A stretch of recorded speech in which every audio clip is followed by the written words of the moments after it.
მოგესალმებით, ჩემო ძვირფასო მსმენელებო, გილოცავთ შობის დღესასწაულს, მრავალს დაესწარით, ბეთლემში დაბადებული მაცხოვარი, ყოფილიყოს ჩვენი მფარველი და სრულიად საქართველოს მფარველი. ეხლა რაც შეეხება ჩვენს დღევანდელ თემას. დღევანდელ თემად შევარჩიე ნიკოლ ლორთქიფანიძის საშობაო მინიატურები. ვინაიდან არის შობის დღესასწაული და ამ დღესასწაულის ირგვლივ მინდა ვისაუბროთ ლიტერატურაზეც. მანამდე მინდა ისიც აღვნიშნო, რომ ეს დღესასწაული დაკავშირებულია ჩვენი უფლის იესო ქრისტეს მაცხოვრის შობასთან ბეთლემში. ბეთლემი მდებარეობს ისრაელში და ეს სიტყვა მომდინარეობს ებრაულიდან ბეთლეხემ ნიშნავს პურის სახლს, ხოლო არაბულად ბეითლაჰემ ნიშნავს ხორცის სახლს. ანუ ეს სიმბოლურად კავშირშია ზიარებასთან, ვინაიდან მაცხოვარმა თავისი ხორცი ჩვენ მოგვცა და სისხლი ზიარების სახით, პურისა და ღვინოს სახით. და სწორედ პურის სახლი და ხორცის სახლი, ვინაიდან უკავშირდება ამ სიტყვას ბეთლემს, სწორედ ამასთან კავშირში უნდა იყოს. ეხლა რაც შეეხება ამ ბიბლიურ ადგილს, ბეთლემი არის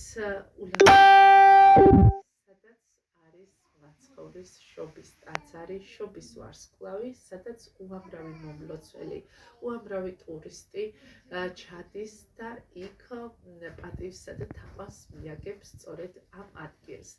მე ბედნიერება მხვდა წილად 2005 წელს ბეთლემში მოვილოცე და ცხოვრობდი გარკვეული პერიოდი ამ ქალაქში და ტკბილ მოგონებებად ყოველთვის არის ჩემს მეხსიერებაში დაბა ბეთლემი. მოკლედ, კიდევ ერთხელ გილოცავთ შობის დღესასწაულს და შობის მადლი ყოფილიყოს ჩვენი ცხოვრების გზამკვლევი და გზის მაჩვენებელი. ახლა რაც შეეხება ჩემი დღევანდელი დღის სტუმარს, დღევანდელი ჩემი სტუმარია ბარბარე ზექალაშვილი, სოფელ ბრეთის საჯარო სკოლის მე-9 კლასის მოსწავლე, რომელიც არის ლიტერატურაზე უზომოდ შეყვარებული ადამიანი და ხელოვნებაზე უზომოდ შეყვარებული ადამიანი. მანამდე მე გაგაცნობთ ბარბარეს მონაწილეობა, სადაც აქვს მიღებული კონკურსებში, სახელოვნებო კონკურსებში, ლიტერატურულ კონკურსებში და რა მიღწევები აქვს ჩვენი დღევანდელი დღის სტუმარს.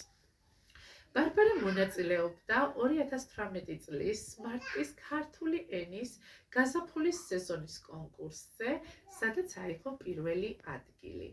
ასევე 2019 წლის სამეჯლისო ცეკვების მესამე ადგილოსანია ბარბარე და ამ მხრივაც ხელოვნების დიდი სიყვარული აქვს დადასტურებული იმის მიხედვით, რომ ის დადიოდა სამეჯლისო ცეკვებზე, ასევე ქართულ ხალხურ ცეკვებზე და მას აი ამ განხრითაც მრავალი ჯილდო აქვს მიღებული.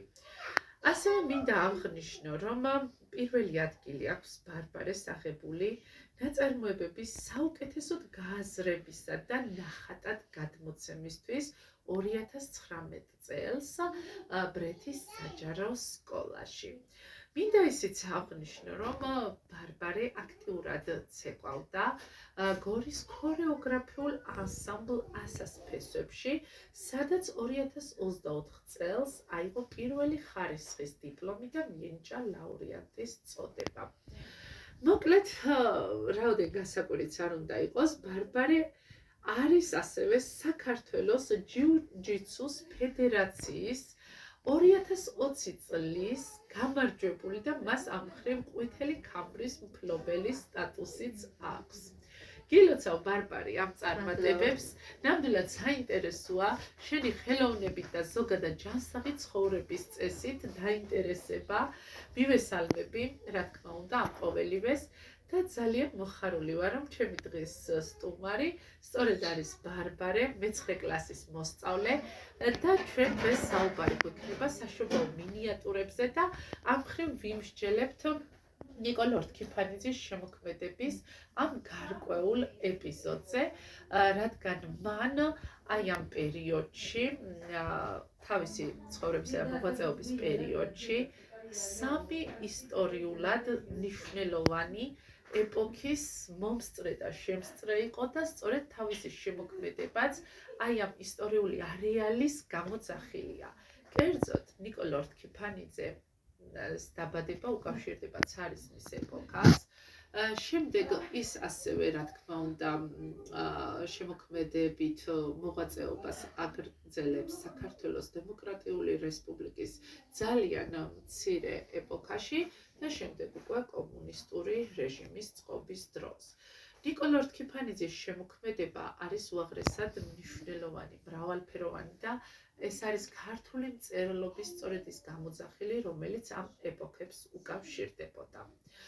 ეს მოკლე მიმოხილვა ნიკო ლორთქიფანიძის შემოქმედებასთან დაკავშირებით.